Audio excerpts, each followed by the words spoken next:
Mesdames, Messieurs, tout d'abord, un point de situation en France aujourd'hui.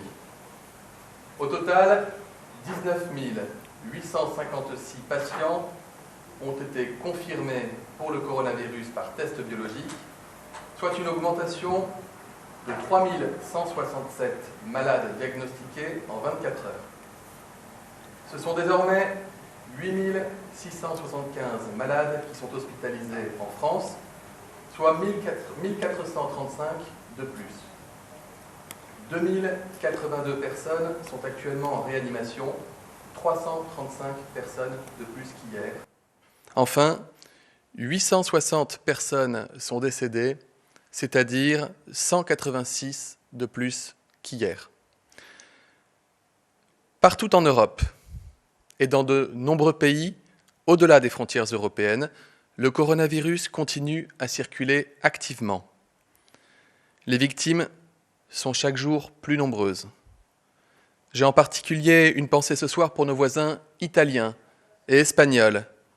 Ce sont au total plus de 1000 victimes que nous y déplorons en seulement 24 heures. Preuve, s'il en fallait une, que l'épidémie qui nous frappe nécessite que nous mettions tout en œuvre pour la freiner.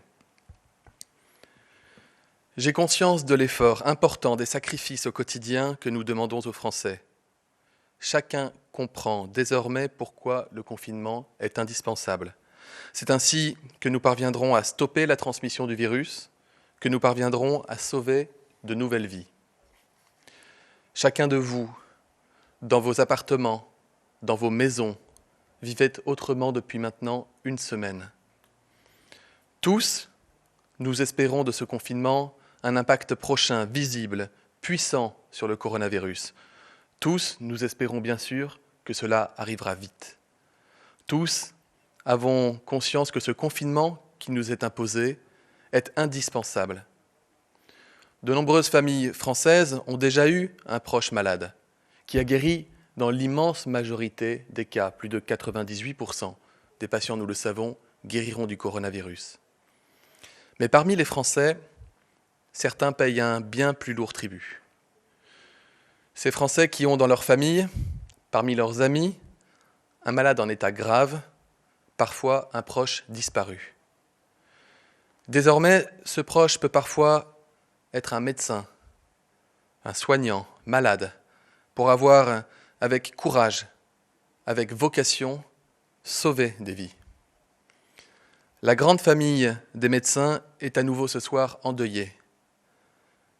2 nouveaux médecins, un médecin généraliste et un médecin gynécologue, ont trouvé la mort en faisant leur métier, ont trouvé la mort parce qu'ils étaient médecins.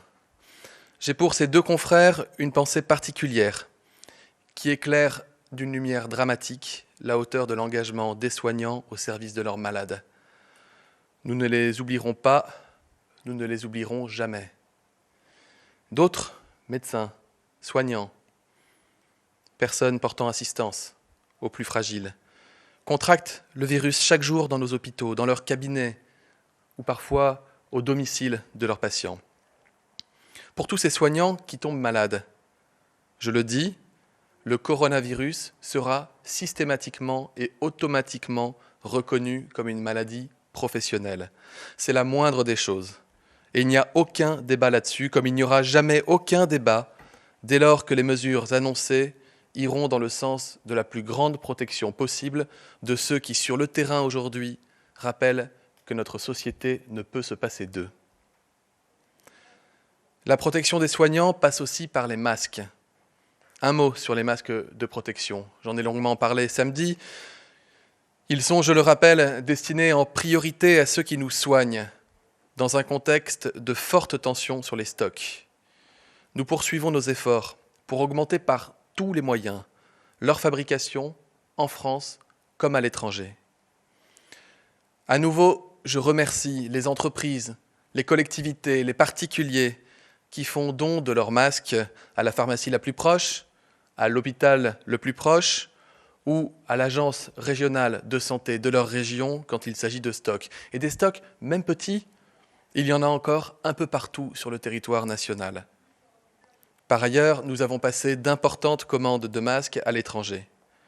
j'ai cité le nombre de 250 millions, qui ne représente qu'une part des contrats déjà signés de longue date d'ailleurs depuis plusieurs semaines déjà, car nous en attendons les livraisons prochaines, semaine après semaine. D'autres commandes, portant elles aussi sur plusieurs centaines de millions de masques, sont en cours de finalisation. Nous espérons que toutes ces commandes nous parviendront en temps et en heure. Mais dans un contexte international très tendu, où chaque pays recherche activement des moyens de protection, nous devons rester vigilants tant que ces commandes ne sont pas livrées sur le territoire national. En parallèle, nous constatons que dans les hôpitaux des zones les plus en tension, là où il y a le plus de malades hospitalisés, la consommation de masques, et c'est compréhensible, notamment liée à la forte contagiosité du virus, cette consommation est devenue très importante, par endroits massive. Nous devons en tenir compte et nous devons garantir aux soignants les plus exposés d'être protégés et donc renforcer nos livraisons dans ces territoires. Vous l'avez compris, protéger les soignants les plus exposés, gérer des stocks fragiles dans un contexte d'incertitude d'approvisionnement lié au contexte mondial, voilà notre responsabilité. Cette semaine, 20 millions de masques chirurgicaux et FFP2 seront livrés aux hôpitaux et aux EHPAD de toute la France, en privilégiant toujours les zones de circulation active du virus. En plus de ces 20 millions de masques, nous préparons d'ores et déjà une nouvelle livraison de masques destinée cette fois aux soignants en ville et qui sera effective au plus tard en début de semaine prochaine. Je ne reviens pas sur l'enjeu à venir de l'augmentation de notre capacité à multiplier les tests diagnostiques. J'en ai longuement parlé samedi et nous continuons notre marche en avant. Je rappellerai seulement que la France se situe dans la moyenne haute aujourd'hui des pays européens avec 5000 tests réalisés quotidiennement. L'Allemagne en réalise un peu plus du double et je m'entretenais ce matin avec mon homologue ministre de la Santé allemand à ce sujet pour que cette montée en puissance attendue par les Français se fasse dans les meilleurs délais. Notre regard se porte aussi sur les travaux des chercheurs, avec 2 sortes de tests fondamentaux qui pourraient arriver sur le territoire national dès lors que la recherche aurait abouti. D'abord, des tests plus rapides, plus simples, permettant d'éviter de passer par les grosses structures, les grosses plateformes de laboratoires de biologie médicale.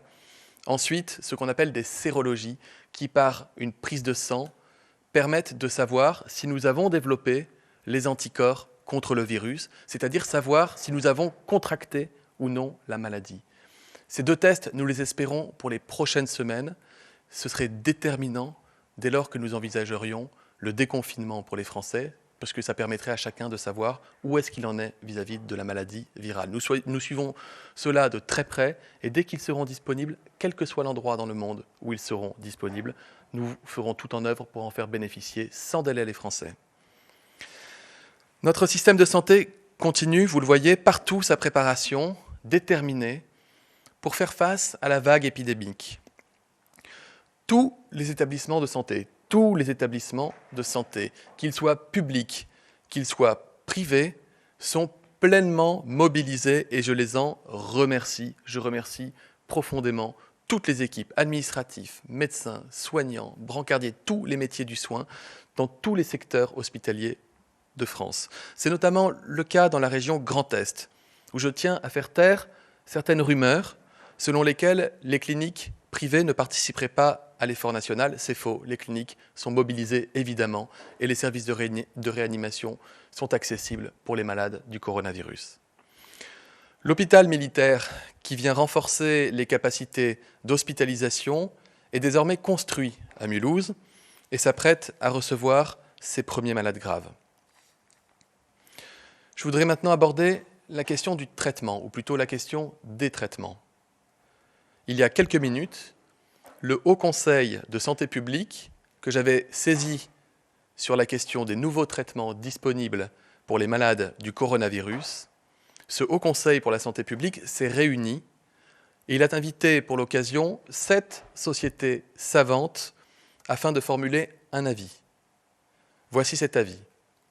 Premièrement, il incite les médecins à inclure le plus possible de malades dans les différents essais thérapeutiques en cours dans notre pays, car c'est le moyen le plus sûr de déterminer rapidement si un traitement est efficace ou s'il ne l'est pas.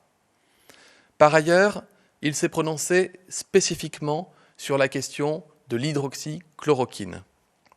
Le Haut Conseil recommande de ne pas utiliser ce traitement en l'absence de recommandations, à l'exception de formes graves, hospitalières, sur décision collégiale des médecins et sous surveillance médicale stricte. Enfin, le Haut Conseil exclut toute prescription dans la population générale ou pour des formes non sévères à ce stade, en l'absence, dit-il, de toute donnée probante. Suivant cet avis des scientifiques, je prendrai dans les prochaines heures un arrêté venant encadrer l'utilisation hors AMM, c'est-à-dire en dehors des autorisations classiques de commercialisation des médicaments, pour l'hydroxychloroquine, qui sera donc désormais accessible aux équipes médicales hospitalières qui le souhaitent dans les conditions prévues, je le rappelle, pour des malades hospitalisés avec des formes sévères sur décision collégiale des médecins. Faisons confiance à nos chercheurs, faisons confiance à nos médecins. Tous sont mobilisés pour trouver un remède. Je rappelle par ailleurs que d'importantes études cliniques portant sur plusieurs milliers de malades en Europe, 3200, et 800 malades en France sont en cours pour identifier le ou les traitements les plus efficaces et les rendre accessibles sans délai aux Français. Ces études avancent. Elles prennent encore quelques jours. Elles sont indispensables, en France comme dans le reste du monde, pour soigner toujours les malades avec la meilleure efficacité, sans jamais les mettre en danger. À chaque fois que je disposerai de données issues de ces études cliniques, y compris des données qu'on appelle intermédiaires, c'est-à-dire en cours d'études cliniques, permettant d'envisager une évolution du cadre réglementaire des prescriptions des médicaments, quels qu'ils soient, je le ferai savoir aux Français en transparence de manière à les rendre accessibles. Je voudrais ce soir avoir également un mot pour les personnes âgées de notre pays. Je sais que beaucoup de solidarité nouvelle se crée dans les immeubles de nos villes ainsi que dans nos campagnes pour réussir le tour de force de ne pas entrer en contact tout en veillant au bien-être de chacun. Parce que l'isolement ne sera jamais, en pareille circonstance, synonyme d'égoïsme ou d'indifférence. Et je veux rassurer celles et ceux qui manifestent des inquiétudes légitimes. Nous renforçons notre action en direction des personnes vulnérables à domicile. La solidarité entre les citoyens habitant un même immeuble ou un même quartier a déjà été encouragée par le président de la République. Des outils sont disponibles. Je pense notamment à la plateforme de la réserve civique. Les initiatives se multiplient et je remercie toutes celles et tous ceux qui, en cette période si particulière, redoublent d'imagination et d'inventivité pour défendre l'intérêt général et protéger les plus fragiles. Les pouvoirs publics ne sont pas en reste, loin de là. Ils sont mobilisés 24 heures sur 24 pour organiser la solidarité au niveau territorial adéquat. Le ministre de l'Intérieur a ainsi demandé à tous les préfets d'activer les plans d'alerte et d'urgence habituellement activés lors des canicules, correspondant au niveau 2. Ces plans permettent aux communes d'activer l'appel et le soutien aux personnes inscrites sur les registres nominatifs des personnes âgées et handicapées isolées à domicile. Dans les faits, pour le coronavirus, de nombreuses communes ont déjà activé des cellules permettant d'utiliser le registre pour veiller à la bonne prise en charge des personnes isolées, souvent via les centres communaux d'action sociale ou via des associations, et je les salue. Par ailleurs, je tiens à annoncer qu'une mission vient d'être confiée à Jérôme Guedj, ancien parlementaire, ancien président de conseil départemental, spécialiste reconnu des enjeux du grand âge et de l'autonomie. Son travail portera sur la lutte contre l'isolement des personnes âgées confinées en période épidémique, ainsi que sur l'activation des registres nominatifs des personnes âgées et handicapées seules à domicile. Je lui ai demandé de nous aider à identifier tous les leviers qui sont aujourd'hui à la main des pouvoirs publics, des acteurs de terrain et de la société civile, y compris les acteurs de la vie économique, pour combattre l'isolement des aînés pour le temps de crise, mais aussi pour la période qui suivra. Si tous nos efforts sont dirigés aujourd'hui vers un seul et même objectif, la lutte contre le coronavirus, nous n'oublions pas que cette épidémie menace et frappe d'abord les plus fragiles de nos concitoyens. Et je redis à tous ceux qui aident nos aînés, en établissement comme à domicile, que la nation peut être fière de ce qu'ils font en ce moment en les protégeant. Ils sont les gardiens des plus fragiles, ils font preuve d'une force et d'un courage hors du commun. Chaque soir, je sais que la reconnaissance des Français à 20h leur est aussi adressée, comme pour l'ensemble des soignants et tous ceux qui sont en première ligne. Chaque jour, nous voyons plus et nous voyons mieux que d'habitude le travail immense de ces invisibles de la solidarité. Nous avons besoin du professionnalisme et du dévouement de ces professionnels du secteur médico-social, quelle que soit la structure où ils interviennent, domicile ou établissement, public, privé, associative. Dans la période si particulière que connaît notre pays, je pense aussi aux familles. D'abord aux enfants, pour qui le temps est toujours forcément trop long, mais aussi aux parents, qui vont parfois et qui ont déjà dû soulever des montagnes de patience. Je pense également à toutes celles et à tous ceux qui travaillent à distance, chez eux, loin de leurs collègues, loin de leurs habitudes, parfois loin de leur famille. La fraternité, ce n'est pas un idéal abstrait, un peu jauni par le temps. La fraternité, ce n'est pas juste un mot dans une devise. En acceptant ces contraintes, les Français prouvent que la fraternité, c'est un choix que l'on fait dès lors qu'il en va de la santé ou de la vie de nos concitoyens. Mesdames, Messieurs, voilà où nous en sommes aujourd'hui. La situation est difficile, mais nous ne perdons pas espoir. Nous pensons à ceux qui souffrent, nous pensons à ceux qui les soignent, et nous restons chez nous. J'y reviens et j'insiste, mais la fraternité, elle est là, sous nos yeux. Elle est une exigence à laquelle nous donnons tout son sens et toute sa valeur. Je vous remercie.